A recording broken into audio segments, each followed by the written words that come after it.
Chapter 6. The Intricate Textile Weaving.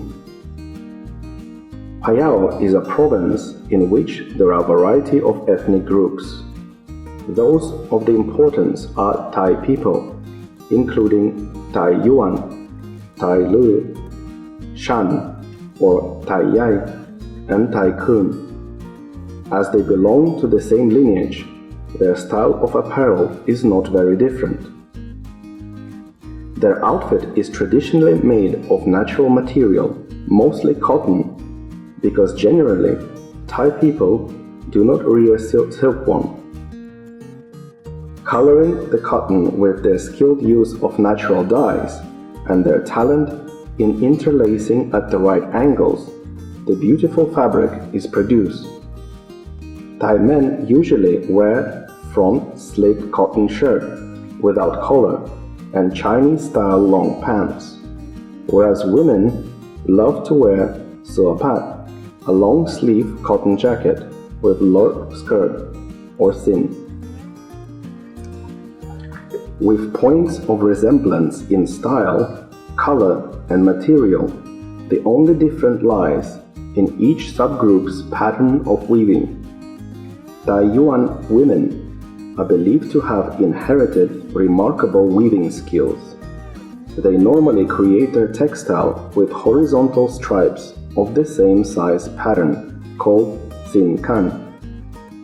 At the hemline of their skirt, the plain cloth is red, white, or black, is sewn neatly together with their skirt. However, Thai Yuan wealthy people hardly find this kind of plainness satisfied. They prefer to apply more unique and sophisticated technique of chok to the hemline and call it thin tin chok.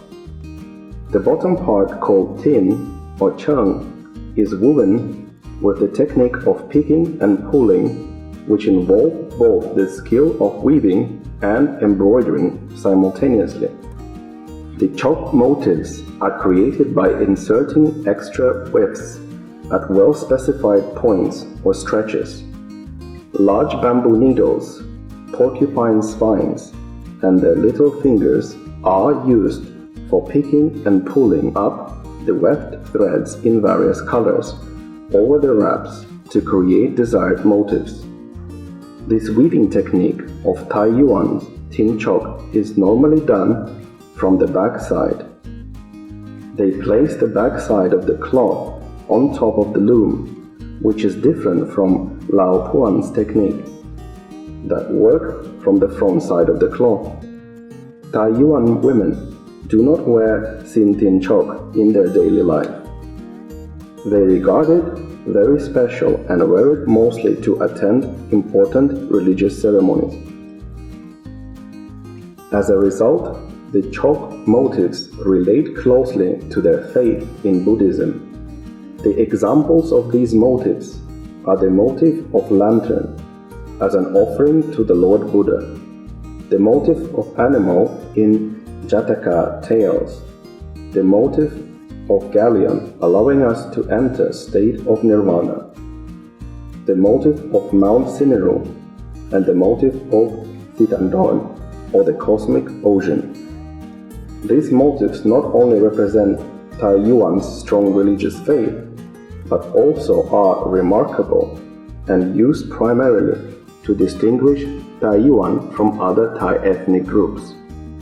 For Thai Yuan people, xin is not just a piece of cloth, but a part of their history, culture, and cultural identity. Thai Le women employ another different technique from those of Yuan. They love the hand-woven tapestry technique in their cotton weaving, where the weavers use their fingers to interlace threads and create a pattern on a loom-woven textile. The most well-known pattern is called Lai Nam Lai, or flowing stream. Thomas claims that this pattern was created around 80 to 100 years ago and developed from the original long stripes to a wavy design that looks like flowing water. Lu people in Phayao believe that this pattern reminds how Lu migrated from Sipsong Anna in the south of China to the north of Thailand. During the migration, Lu people moved southward without any plans or ultimate destination.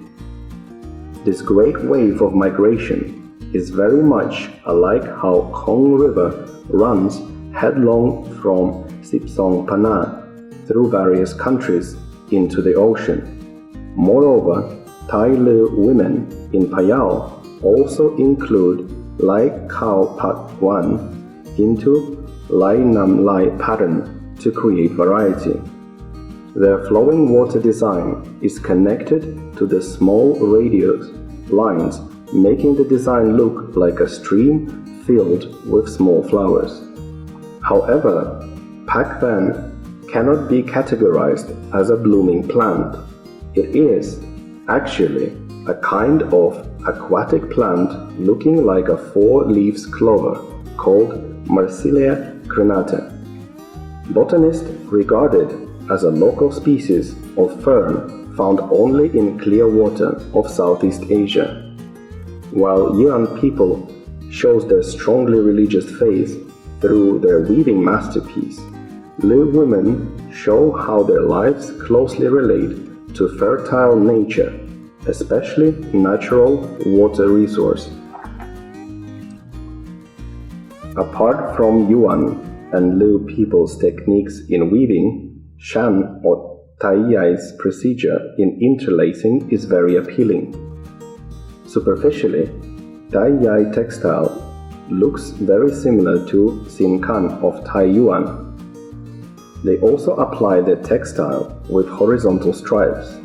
However, what makes their cloth unique is the technique of Mudmini, using the tie-dyed yarns to create motif designs.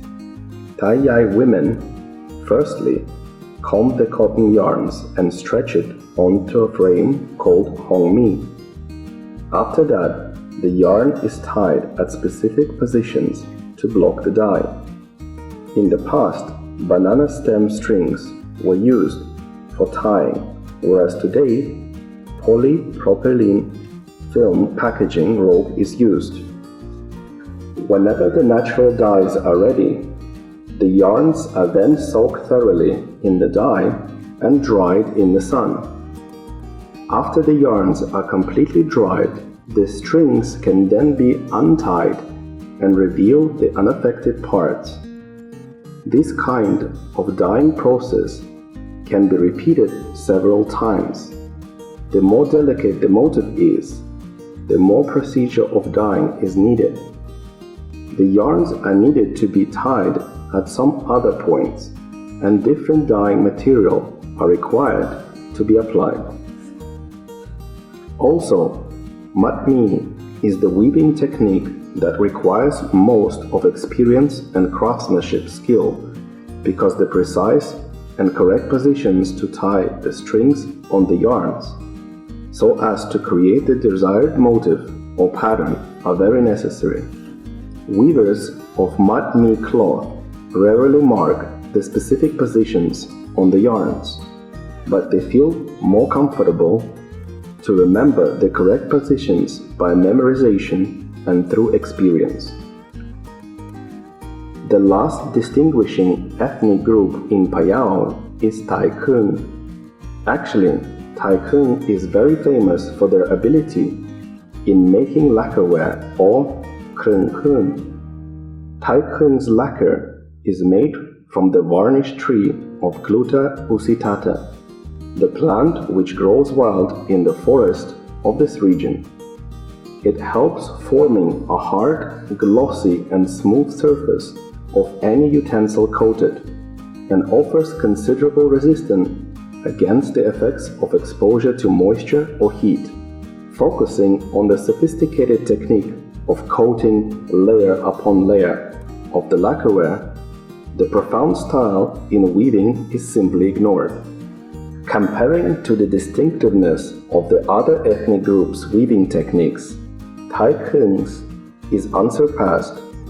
Their traditional costume is greatly influenced by Sin Kan of Taiyuan and Taiyai. They share same materials, cotton and natural dye, and the pattern of the same sized horizontal stripes is also favorably applied to the body of the skirt. The only difference is that the foot or the hemline of the Tycoon's long skirt is sewn neatly with the green cloth. According to the above information, we can see that Sin or Thai's people long skirt in Phayao is not only an outfit, and it is beyond fashionable. It captivates people from all over the world with their outstanding beauty. Over time, Sin then has become living art, the art that needs high level of skills and special attention to details. The art that empowers women as they play a key role in crafting. The art which indirectly indicates people's way of life, their faith and other cultural issues, and the art that reminds all of us how closely we are. Weaving groups and villages in Phayao for textile lovers. Number 1. Pa Seng Da Tai Lu House. Although it is praised for the beauty of its architectural heritage, Pa Seng Da Tai Lu House exhibits a demonstration of Tai Lu fabric weaving using an original process. There is also a small shop selling clothes, dresses, Sin Tai Lu, shoulder bags, and suet pad. Number 2. Ban Tat Tai Lu Weaving Group, Chiang Kam, Phayao. Ban Tat Tai Lu Weaving Group, firstly established in 1993, and firstly the pavilion at Wat Pratat Sop Wan was used as a weaving place. Later on, supported by private and government sectors, a proper building is later set up in the area of the temple. This building is used as a distribution center for members, products, and weaving place for the group's members. Some parts of the building are also sectioned to be a small souvenir shop with dress rental service. Number 3. Hand-woven textile community in Chiang Muang, Phayao. Thai Lu people living in Ban Pha Sitong, Chiang Muang, intend to preserve their Lu culture and tradition, especially their techniques of fabric weaving. At present, they can produce plenty of textile products such as Sin Tai Lu, Tung or flag, bag, or other made-to-order products. However, the fame of this community does not rest on Sin as in Chiang Kam. Their most well-known product is Tung, which has been selected as the best product of the Northern OTOP projects. Originally, Tung's motifs are Ko Chang, a bird, a swan, and a boatman with a white and cream color. Nowadays, Tung in Chiang Muang has been adapted. They become more beautiful with several colors and patterns.